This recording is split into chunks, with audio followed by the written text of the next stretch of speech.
ശ്രീനാരായണ ഗുരുദേവന്റെ സന്ദേശങ്ങൾ ഈ ലോകത്ത് ഇന്ന് ഏറ്റവും പ്രസക്തമാണെന്ന് പറഞ്ഞിരിക്കുകയാണ് ഫ്രാൻസിസ് മാർപ്പാപ്പ.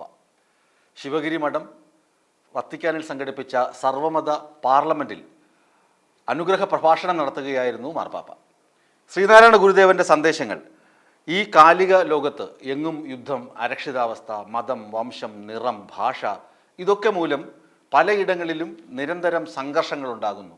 ഇതിനൊക്കെ ബദൽ എന്ന് പറയാവുന്നത് ശ്രീനാരായണ ഗുരുദേവന്റെ സന്ദേശങ്ങളാണെന്ന് ഫ്രാൻസിസ് മാർപ്പാപ്പ അടിവരയിട്ട് പറയുമ്പോൾ അത് ലോക മലയാളിക്ക്, കേരളത്തിന് ഏറെ അഭിമാനിക്കാവുന്ന ഒരു നിമിഷമാണ്. കാരണം കേരളം ലോകത്തിന് സംഭാവന ചെയ്ത മഹത് വ്യക്തിയാണ്, നവോത്ഥാന നായകനാണ് ശ്രീനാരായണ ഗുരുദേവൻ. അതുകൊണ്ട് തന്നെ നമുക്ക് ഏറെ അഭിമാനിക്കാവുന്ന ഒരു നിമിഷം കൂടിയാണിത്.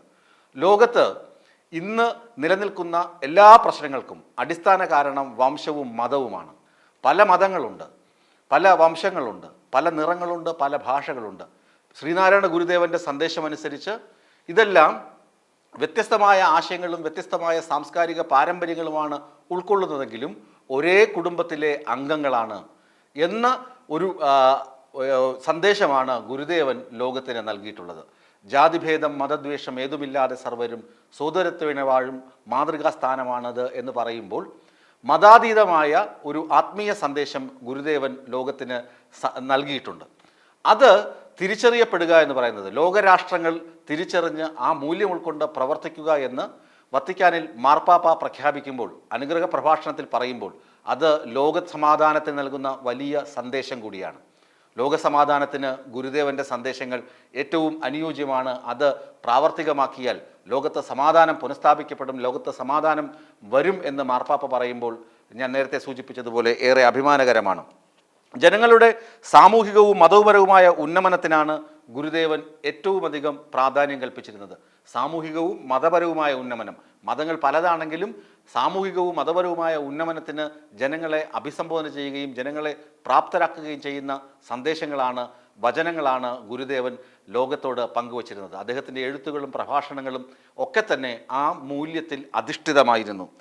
ജനങ്ങളുടെ അതുപോലെ തന്നെ ആരോടും ഒരു തരത്തിലും വിദ്വേഷമോ വിരോധമോ അരുത് എന്നാണ് ഗുരുദേവന്റെ മറ്റൊരു സന്ദേശം. മാർപ്പാപ്പ എടുത്തെടുത്ത് പറയുന്നുണ്ട്. അതായത് ആരോടും, ഒരു മനുഷ്യനോടും വിദ്വേഷമോ വിരോധമോ അരുത്.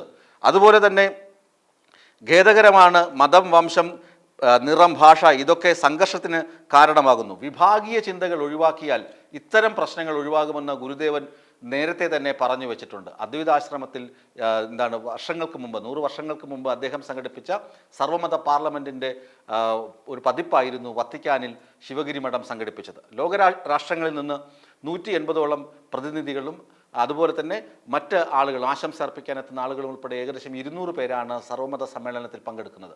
പല മതങ്ങളിൽപ്പെട്ടവർ, പല ജാതിയിൽപ്പെട്ടവർ, പല വിഭാഗങ്ങളിലുള്ളവർ. നമുക്കറിയാം പാണക്കാട് സാദിഖ് അലി ശിഹാബ് തങ്ങളൊക്കെ അവിടെ പങ്കെടുക്കുന്നുണ്ട്.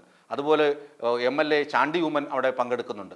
അങ്ങനെ മറ്റു പല നേതാക്കളും മതേതര കൂട്ടായ്മയിൽ മതേതരത്വമാണ് ഏറ്റവും വലുത്, അങ്ങനെ ഒരു സന്ദേശം ലോകത്തിന് നൽകണമെന്ന കാഴ്ചപ്പാടുള്ള ആളുകളാണ് ആ സർവമത പാർലമെന്റിൽ പങ്കെടുക്കുന്നതും.